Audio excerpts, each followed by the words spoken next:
Hola, chicas y chicos. ¿Qué tales sorpresas las que nos ha traído este 2020, no? Así es literalmente como estar en una película. Increíble.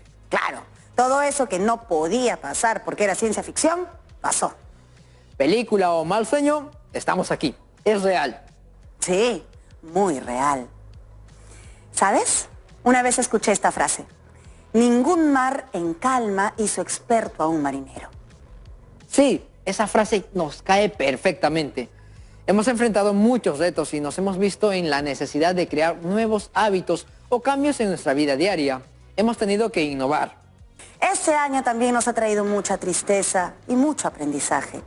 Podría describir en orden todo lo vivido, lo recuerdo tan nítidamente, mes a mes.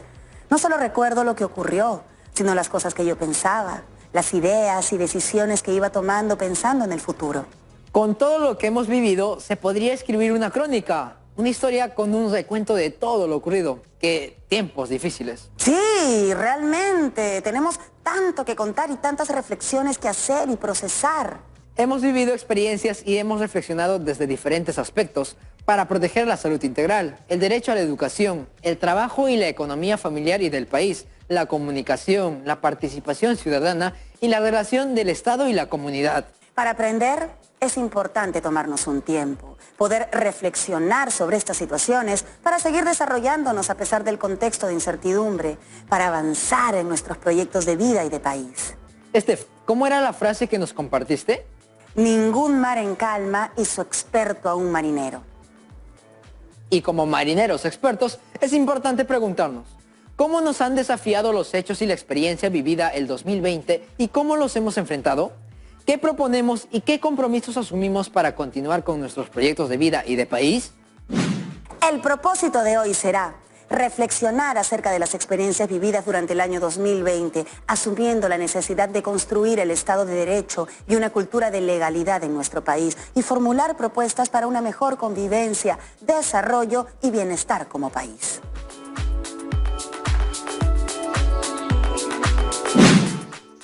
Y nuestro reto será redactar un texto a modo de crónica del 2020 para continuar desarrollándonos como personas y como país.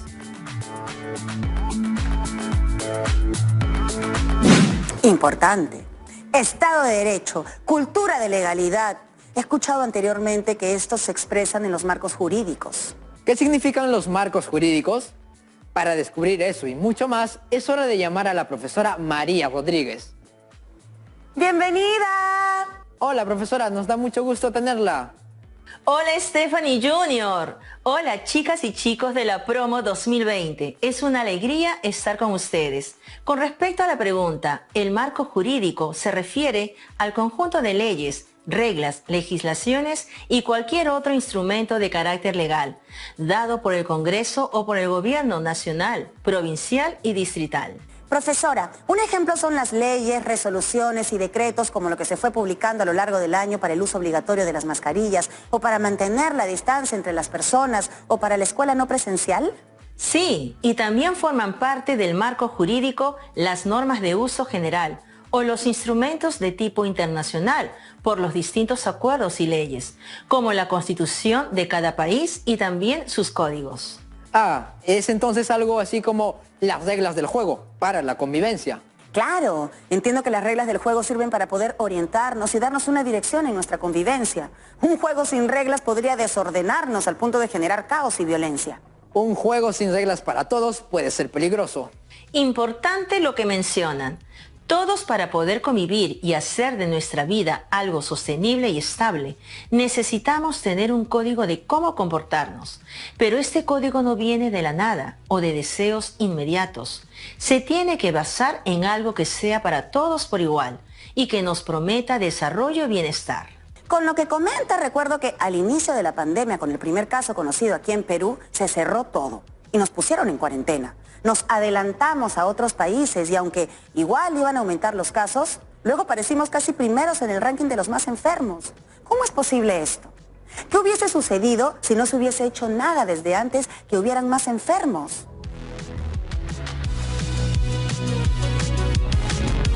Bueno, si reflexionamos sobre esos primeros momentos, seguramente veremos que eso tuvo que ver con distintos factores.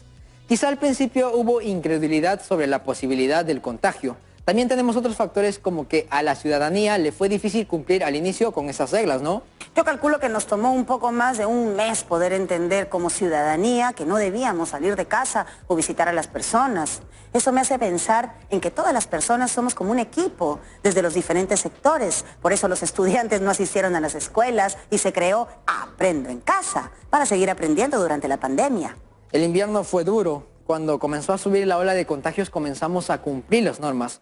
¿Por qué así y por qué recién allí cuando veíamos que era difícil conseguir atención médica? ¿Por qué nos costó prevenir? Ahí la cosa se puso difícil, porque entiendo que somos diversos y en esa diversidad podemos tener distintos objetivos, priorizar distintos valores, tener distintas necesidades. ¿Cómo saber qué priorizar?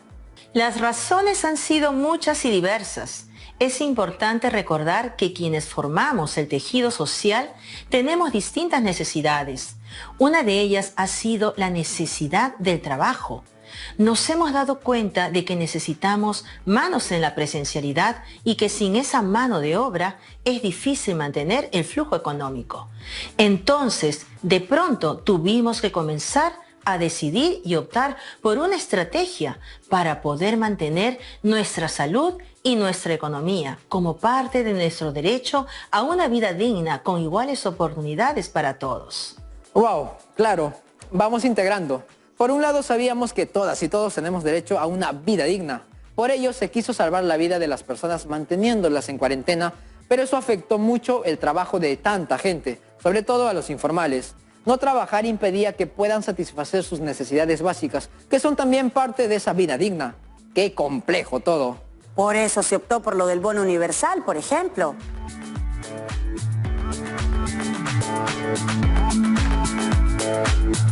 Somos parte de un todo, de un país en un mundo globalizado. Aquellos que forman parte de la economía formal invierten el dinero en protegerse en momentos de crisis, pero quienes no cuentan con ese dinero se quedan sin amparo. Y justamente un Estado de Derecho lo que busca es poder salvaguardar a todas las personas. Para fortalecer nuestra protección, entonces, algo se tiene que gestar con la participación de todas y todos.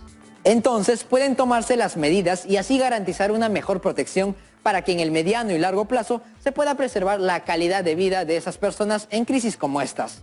Es una opción, sí. Es importante marcar un equilibrio y la coordinación entre lo que la ciudadanía necesita y lo que el Estado realiza. Para ello, cada uno tiene un rol. La ciudadanía debe informarse y contrastar lo que escucha y comprender lo que el Estado busca como entidad que nos protege. Para ello es importante que el Estado y las instituciones puedan recoger las voces y necesidades de todas y todos. Mientras tanto, ¿cómo ponernos de acuerdo en nuestra convivencia con tantas y distintas necesidades? ¿Cómo llegar a acuerdos mínimos comunes desde la diversidad para estar protegidos en nuestros derechos y cumplir con nuestras obligaciones? Qué bueno que lo mencionas. Justamente para eso es que sirven los marcos jurídicos. Las reglas son para autocuidarnos a nosotros mismos y convivir en paz, no solo para corregir a las personas cuando delinquen. Para ello es importante investigar y poder reconocer las situaciones y qué siente, qué necesita la ciudadanía, así como valorar la existencia de un Estado de Derecho. He escuchado eso de Estado de Derecho últimamente. ¿Nos puede explicar a qué se refiere, profesora?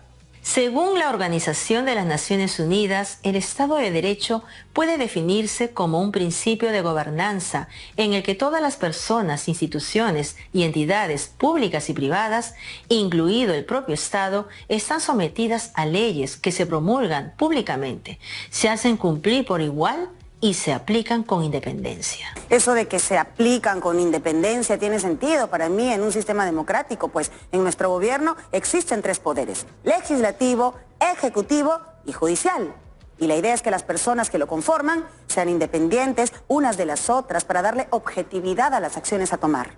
Este principio de gobernanza además dice que debe ser compatible con las normas y los principios internacionales de derechos humanos.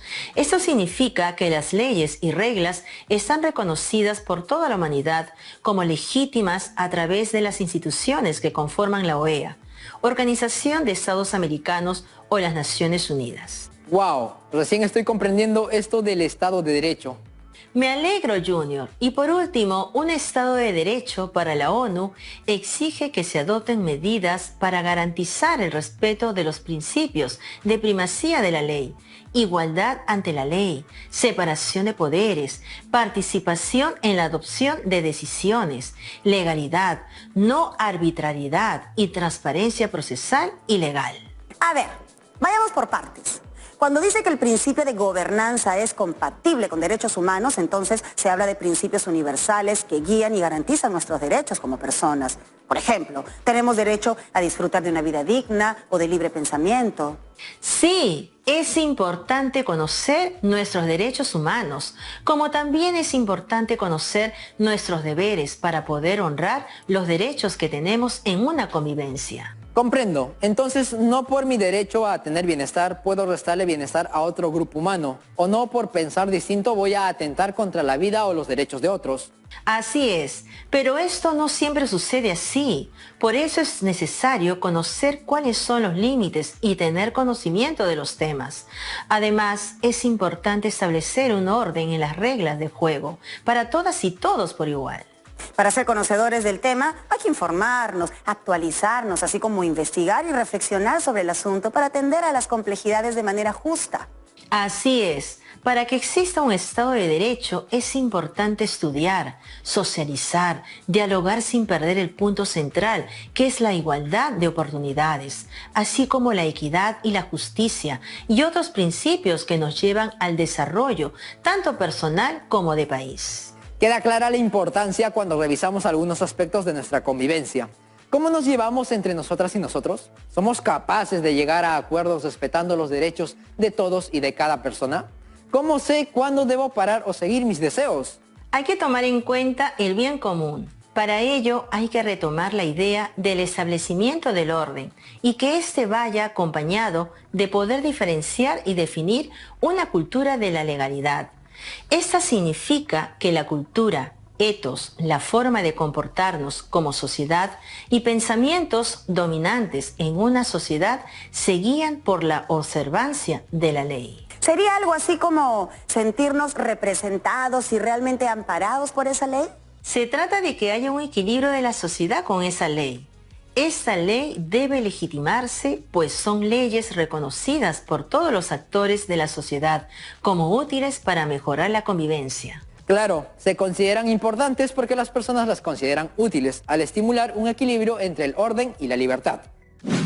Bajo el Estado de Derecho, todas y todos, independientemente de la raza, credo, color, género, antecedentes familiares o las condiciones económicas, sociales y políticas, deben ser tratados por igual.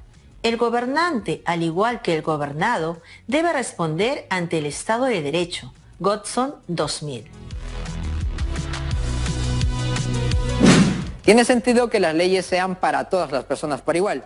¿Y cómo lo logramos? En primer lugar, informándonos y participando, ¿no? Así es, Stephanie. Participar es un primer paso. En la cultura de la legalidad es importante que la participación se dé dentro de ese marco y por ello nuestros principios deben estar claros para poder comprender por qué es importante obedecer las leyes. Cuando obedezco una ley es porque comprendo que es parte del bien común, que está ligado a los derechos de todas las demás personas con las que convivo, ¿no? Así es, y hay leyes que cambian con el tiempo porque responden al proceso histórico de una sociedad. Por ejemplo, algunos países tuvieron en siglos pasados leyes referidas a la esclavitud, aspecto que claramente cambió al día de hoy. Vemos además cómo los derechos humanos se toman en cuenta para estas decisiones. Al inicio de la pandemia, por ejemplo, se estableció que nos quedemos en casa y fue importante que cumplamos los decretos para poder ayudar a garantizar que nuestros padres, madres, tíos, tías, abuelos, abuelas, etcétera, pudiesen ser atendidos en caso de contagiarse del COVID-19 y requieran hospitalización. Sí, teniendo en cuenta nuestro sistema de salud, esa medida era importante. Nuestra noción de bien común y las lamentables pérdidas nos enseñaron a darle legitimidad a esa norma y comenzamos a cuidarnos siguiendo los lineamientos de quedarnos en casa o usar la bioseguridad. Parece que tener una cultura de la legalidad nos lleva a tener noción de responsabilidad con todas las personas que nos rodean y todos. Desde nuestra posición tenemos grandes y pequeñas responsabilidades. Se trata de tener responsabilidad y de poder mirar el mediano y el largo plazo, no solo las circunstancias o los intereses del momento. Se trata de ir priorizando el derecho a la vida de todas las personas, así como sus libertades, pero hay que saber ser libre también. Tenemos la responsabilidad de ser autónomos y de saber tomar decisiones que respeten los derechos y los deberes y buscar el bien común. La participación ciudadana en este caso fue poder acatar esas normas. Y claro, hubo pros y contras. Por ejemplo, no poder salir de casa a estudiar fue una gran dificultad. Por eso es que fue importante establecer planes de contingencia que también estaban regulados, como el aprendo en casa o el teletrabajo. Todos nos adecuamos a ello. A ver, si visualizo una línea de tiempo para escribir la crónica, recuerdo al principio de año la preocupación por no ir a las clases presenciales y luego veo como todos se emocionaron por la novedad de las clases a distancia. Ahora al escribir la crónica hay que estar al tanto de cómo nos lleva esta situación. Al inicio de la pandemia teníamos que quedarnos en casa, usar lo poco o mucho que teníamos de reserva, pues mucha gente se estaba enfermando. Luego de un tiempo pasamos por otras fases. En una de ellas la necesidad económica se volvió más grande. En otra vimos que la enfermedad se iba controlando. Las y los médicos ya conocían cómo hacer las cosas, lo que ahora nos permite salir con cuidado, con nuestras mascarillas y con los nuevos hábitos de higiene que hemos adoptado para poder cumplir otros deberes, como el del trabajo. Aprendimos y así vamos avanzando. Interesante eso de ir sabiendo cómo y cuándo comportarnos de una forma u otra para asegurar nuestro desarrollo, saber protegernos y no contagiarnos del COVID-19. Este es otro momento que se puede resaltar en la crónica. Es interesante ver cómo participamos con nuestros nuevos hábitos, en este caso siguiendo protocolos en las diferentes fases. En otros momentos nos hemos unido para expresar nuestro sentir, teniendo los cuidados pertinentes. Unos dicen, no entiendo, antes se decía nada de salir, ahora muchos están saliendo con el cuidado necesario. Lo que no hay que perder de vista con nuestra participación es el norte al que vamos, y este es el de una convivencia pacífica. Sin embargo, también la cultura de la legalidad reconoce que la regulación de las normas pueden formar parte del mecanismo que verifica que se cumple el Estado de Derecho. Así se garantiza que el sistema sea sólido en su esencia. Cuando las instituciones no cumplen con ciertos criterios éticos o no toman en cuenta a la ciudadanía y sus necesidades, podrían estar funcionando de maneras menos democráticas y más autoritarias, lo cual nos pone nuevamente en una situación límite. Sin embargo, es muy importante saber que la democracia no se trata de mayoría manda, sino de honrar los principios y derechos fundamentales para todas y todos, y de seguir el Estado de Derecho.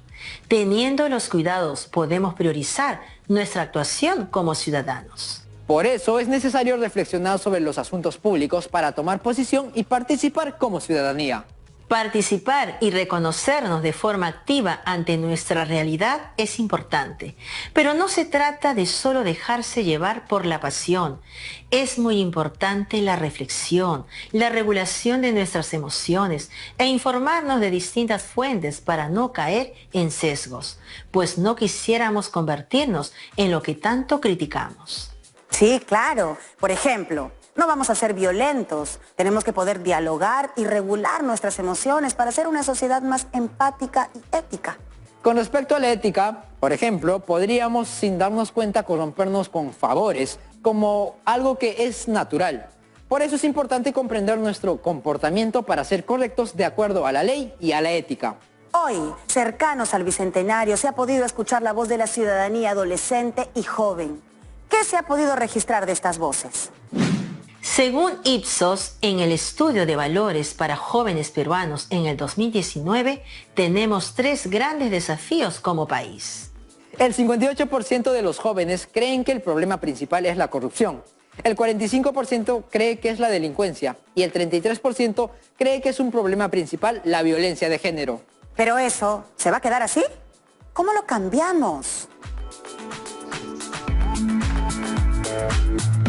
Paso a paso. Primero, lo importante de saber qué y cómo se piensa es que la ciudadanía puede escucharse. Así se aprende a dialogar sobre los objetivos que se tienen para poder dirigirse y lograr el bien común. De hecho, es lo que está pasando ahora, último, a través de los medios virtuales. Sí, eso está sucediendo. Si se piensa en corrupción, podemos empezar desde nosotros mismos.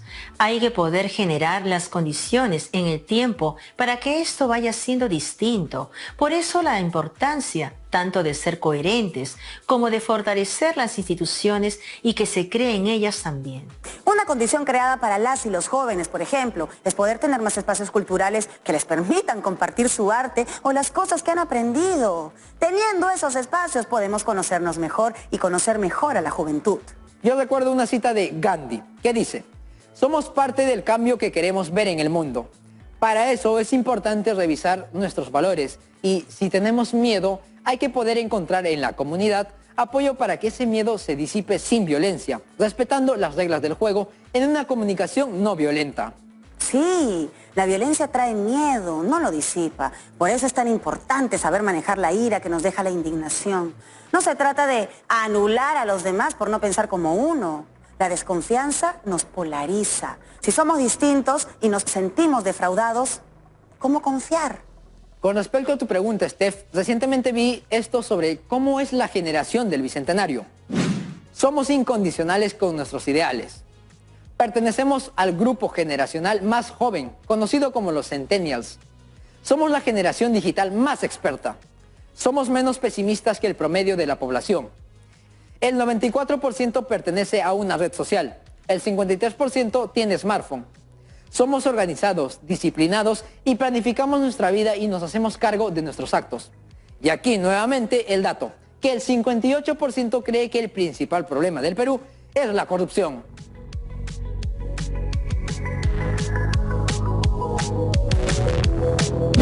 Una potente generación, la del Bicentenario. El optimismo es clave. Me siento muy honrada de acompañarlos. Yo también me siento muy honrada. Gracias. Así que, querida Promo 2020, Promo Imparable, tenemos mucho por hacer en conjunto con las otras generaciones. Y sí, la esperanza es muy importante y la inteligencia socioafectiva también. Por eso toca identificar qué otras violencias que parecen normales tienen que cambiar. Como por ejemplo, la que existe en el trato que nos damos entre hombres y mujeres, o entre adultos y niños o adolescentes. Esto puede ser parte de las proyecciones a futuro. Se puede considerar como parte de la crónica del 2020. Es importante estar atentos. Ya hemos visto en otros programas el tema de la violencia, que no solo es física, sino también psicológica o simbólica, y se da a través de dinámicas que nos hacen actuar por miedo más que con bienestar. Por eso, cuando se usa el humor para reír, este no puede ser a costa de una burla sobre alguien. O si algo te da cólera, no puedes ir y actuar con ira irracional porque eso se vuelve un hábito. Todo esto es importante en nuestra convivencia entre adolescentes. Respetar al que es distinto a ti, sin sacarle la cartuchera o esconderle sus cuadernos, sin burlarse, sin hacer público lo que te contó, lo que te confió, sin engañar a la amiga o hablar a sus espaldas. Eso es acoso escolar o bullying. Así es. ¿Cómo queremos honrar nuestros derechos si en nuestro comportamiento diario no respetamos a nuestras compañeras y compañeros? Es un interesante punto de partida para poder completarnos como generación bicentenaria y comenzar a construir el Perú que queremos, uno más justo, libre de violencia y sin corrupción. Este punto puedo incluirlo en mis proyecciones a futuro, como parte de la crónica del 2020.